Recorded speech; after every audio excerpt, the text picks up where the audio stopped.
ക്രിസ്തുവിലുള്ള പ്രിയപ്പെട്ട സഹോദരി സഹോദരന്മാരെ, കത്തോലിക്ക സഭ ജൂലൈ 29 ബദിനിയിലെ വിശുദ്ധ മർത്തയുടെ തിരുനാൾ ആഘോഷിക്കുന്നു.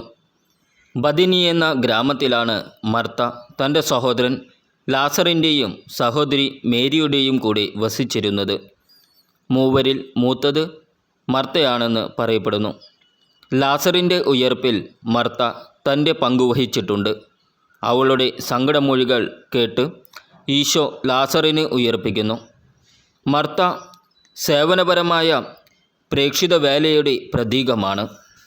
ലേഖനം വിശുദ്ധ പൗലോസ്ലീഹ കൊറിന്തോസുകാർക്ക് എഴുതിയ 1-ാം ലേഖനം 14-ാം അധ്യായം 20 മുതൽ 25 വരെയുള്ള വാക്യങ്ങൾ. സഹോദരരെ, ചിന്തയിൽ നിങ്ങൾ ശിശുക്കളായിരിക്കരുത്. തിന്മയെ സംബന്ധിച്ചിടത്തോളം നിങ്ങൾ പൈതങ്ങളെ പോലെയും ചിന്തയിൽ പക്വമതികളെ പോലെയും ആയിരിക്കുവിൻ.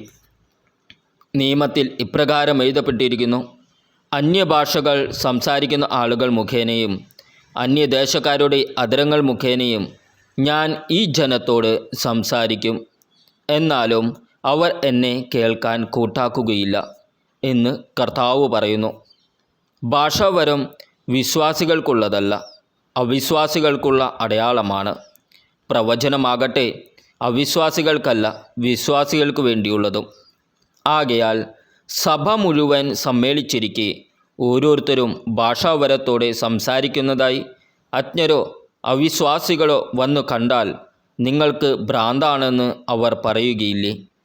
എല്ലാവരും പ്രവചിച്ചു കൊണ്ടിരിക്കുന്ന അവസരത്തിലാണ് ഒരു അവിശ്വാസിയോ അജ്ഞനോ അവിടെ വരുന്നതെങ്കിൽ തന്നെ വിധിക്കാനും പരിശോധിക്കാനും ഹൃദയരഹസ്യങ്ങൾ വെളിപ്പെടുത്താനും നിങ്ങൾ അവന് കാരണമാകും. അങ്ങനെ അവൻ സാഷ്ടാംഗ പ്രണാമം ചെയ്ത് ദൈവത്തെ ആരാധിക്കാനും ദൈവം നിങ്ങളുടെ ഇടയിലുണ്ടെന്ന് പ്രഖ്യാപിക്കാനും ഇടയാകും. നമ്മുടെ കർത്താവായ ഈശോമിശിഹായ്ക്ക് സ്തുതി. ഇന്നത്തെ ദൈവവചനം വിശുദ്ധ ലൂക്കാ എഴുതിയ സുവിശേഷം 19-ാം അധ്യായം 11 മുതൽ 27 വരെയുള്ള വാക്യങ്ങൾ.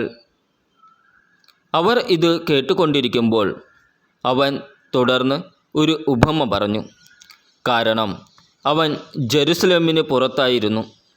ദൈവരാജ്യം ഉടൻ വന്നു ചേരുമെന്ന് അവർ വിചാരിക്കുകയും ചെയ്തിരുന്നു. യേശു പറഞ്ഞു: ഒരു പ്രഭു രാജപദവി സ്വീകരിച്ച് തിരിച്ചു വരാൻ വേണ്ടി ദൂരദേശത്തേക്ക് പോയി. അവൻ ഭൃത്യന്മാരിൽ 10 പേരെ വിളിച്ച് 10 നാണയം അവരെ ഏൽപ്പിച്ചുകൊണ്ട് പറഞ്ഞു: ഞാൻ തിരിച്ചു വരുന്നതുവരെ നിങ്ങൾ ഇതുകൊണ്ട് വ്യാപാരം ചെയ്യുവിൻ. അവൻ്റെ പൗരന്മാർ അവനെ വെറുത്തിരുന്നു. ഈ മനുഷ്യൻ ഞങ്ങളെ ഭരിക്കുവാൻ ഞങ്ങൾ ഇഷ്ടപ്പെടുന്നില്ല എന്ന നിവേദനവുമായി അവർ ഒരു പ്രതിനിധി സംഘത്തെ അവൻ്റെ പിന്നാലെ അയച്ചു. എന്നാൽ അവൻ രാജപദവി സ്വീകരിച്ച് തിരിച്ചു വന്നു. താൻ പണം ഏൽപ്പിച്ചിരുന്ന ഭൃത്യന്മാർ വ്യാപാരം ചെയ്ത് എന്ത് സമ്പാദിച്ചുവെന്ന് അറിയുന്നതിന് അവരെ വിളിക്കാൻ അവൻ കൽപ്പിച്ചു.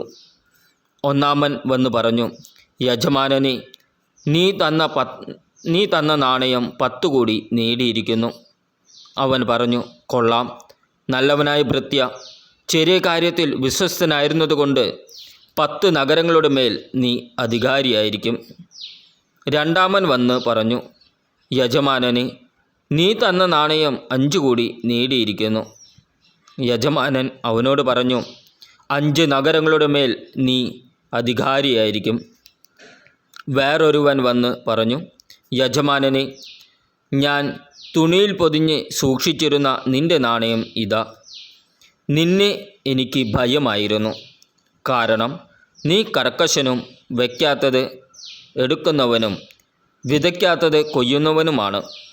അവൻ പറഞ്ഞു: ദുഷ്ടഭൃത്യ, നിൻ്റെ വാക്കുകൊണ്ട് തന്നെ നിന്നെ ഞാൻ വിധിക്കും.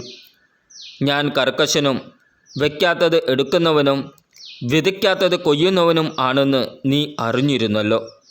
പിന്നെ നീ എന്തുകൊണ്ട് പണമിടപാടുകാരെ എൻ്റെ പണം ഏൽപ്പിച്ചില്ല?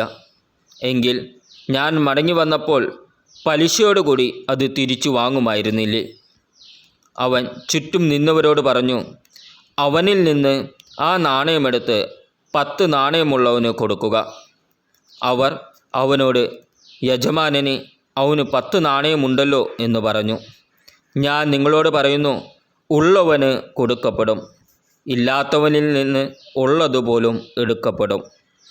ഞാൻ ഭരിക്കുന്നത് ഇഷ്ടമില്ലാതിരുന്ന എൻ്റെ ശത്രുക്കളെ ഇവിടെ കൊണ്ടുവന്ന് എൻ്റെ മുമ്പിൽ വെച്ച് കൊന്നുകളയുവിൻ. നമ്മുടെ കർത്താവായ ഈശോ മിശിഹായ്ക്ക് സ്തുതി.